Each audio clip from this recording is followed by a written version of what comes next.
You are lying next to someone you cannot stand anymore. You have heard them chew the same way for 3 years. You have had the same argument about the same nothing 40 times. And right now, in this exact moment, you are mentally calculating what it would cost to leave. The lawyer, the apartment, the custody schedule, the group chat that has to be told. For 99% of human history, none of that existed. So if you have ever wondered, how did ancient humans handle divorce? The answer is going to make you feel deeply, personally attacked because they did it better than you, faster than you, and with way less paperwork. Stay with me, because the way they split up explains something genuinely strange about your own love life that you have never once thought about. Let us start with the thing nobody tells you. For most of the time humans have existed, there was no wedding. There was no certificate. There was no signing of anything. Among the Hadza of Tanzania, who live as hunter-gatherers in a way that gives us our best window into ancient human life, a couple becomes married by simply sleeping at the same fire for a while. That is it. That is the whole ceremony. You sleep next to someone enough times and the camp goes, oh, those two, they are a thing now. And here is the part that should make you put your phone down. If that is how you get married, then divorce is just as simple. You stop sleeping at that fire. You go sleep at a different fire. Done. Congratulations, you are divorced. No judge, no mediator, no splitting the air fryer. You think that sounds primitive. It is not. It is what you call a breakup. You did the exact same thing in your 20s. You stopped showing up. You started leaving your toothbrush at your own place again. You just did not have a campfire. You had a shared Netflix password, and unsubscribing from it was the most painful divorce of your young life. But here is where it gets genuinely strange. And this is the part you need to stay for, because it explains why your last relationship ended right when it did. Anthropologists have a name for what ancient humans practiced. It is called serial monogamy. One partner at a time, but not the same partner forever. Most Hadza men and women, when researchers actually counted, changed spouses every few years and married several times across their lives. This was not the exception. This was the normal, expected shape of a human life. Fall in love, build something, drift apart, find someone new. Sound familiar? It should. It is your entire dating history. You did not invent the situationship.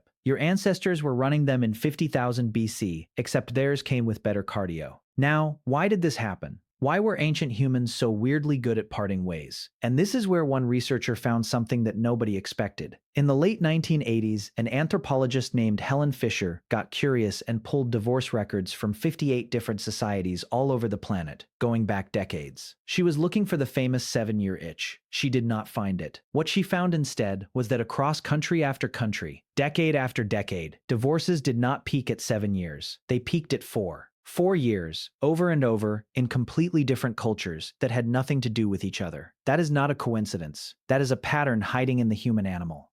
And then she figured out why, and it is so simple, it is almost rude. In hunter-gatherer societies, mothers breastfeed constantly, eat lean, move all day, and as a result, they naturally space their children about 4 years apart. 4 years is roughly how long it takes to get one child through the most helpless, most dangerous stretch of early life. So the theory goes like this. Maybe human pair bonds did not evolve to last forever. Maybe they evolved to last exactly long enough to get one kid through infancy as a team, and then quietly expire. A relationship with a built-in warranty. You would think love is supposed to be eternal. Every instinct, every song, every wedding toast says so. But the data is whispering that we might be wired to bond hard, raise a baby, and then start feeling that restless itch right on schedule. That is somehow both fascinating and the most unromantic sentence ever spoken. We will get to the part that explains why losing the relationship hurt your wallet and not just your heart. But first, you have to understand the one thing that changed everything. Because ancient divorce was easy for a reason that has nothing to do with feelings. It was easy because nobody owned anything. When everything you possess fits on your back, and you can carry it yourself, splitting up is effortless. You take your stuff,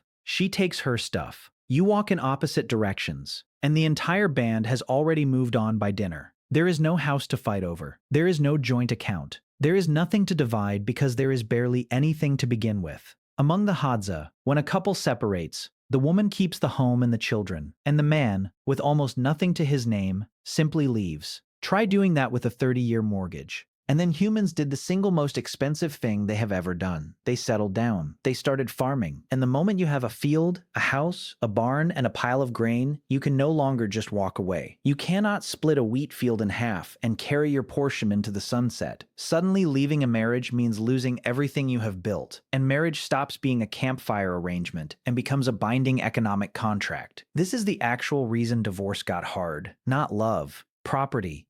You can watch it happen in the written record. The oldest detailed divorce laws we have come from the Code of Hammurabi in ancient Babylon, carved into stone almost 3,800 years ago. And these laws are obsessed with one thing: money. Who keeps the dowry? Who returns the bride price? Who supports the children? One law said a husband could divorce his wife, but he had to return her dowry and hand over income from a field to support her and the kids until they grew up. Another said a wronged wife could leave and take her dowry with her. Read it, and it sounds shockingly modern, because it is the exact same fight you see in any divorce court today. The second humans owned things, divorce stopped being about whether you still loved someone and started being about who gets the house. We did not invent the messy, expensive, lawyer-driven divorce. We inherited it the day we planted the first seed. This video discusses anthropological and archaeological research for educational purposes. Modern hunter-gatherer observations are used as comparative models to understand ancient human behavior, not as definitive proof of how all ancient humans lived across different time periods and geographies.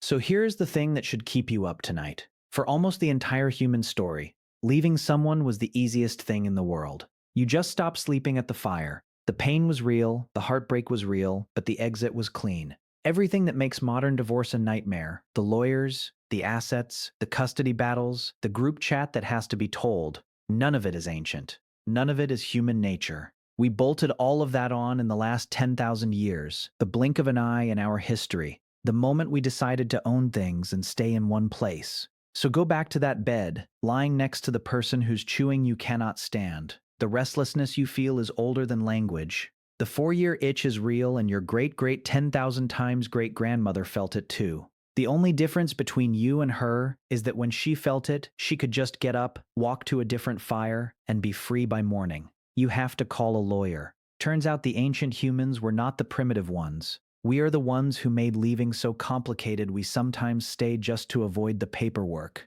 And honestly, she would find that hilarious.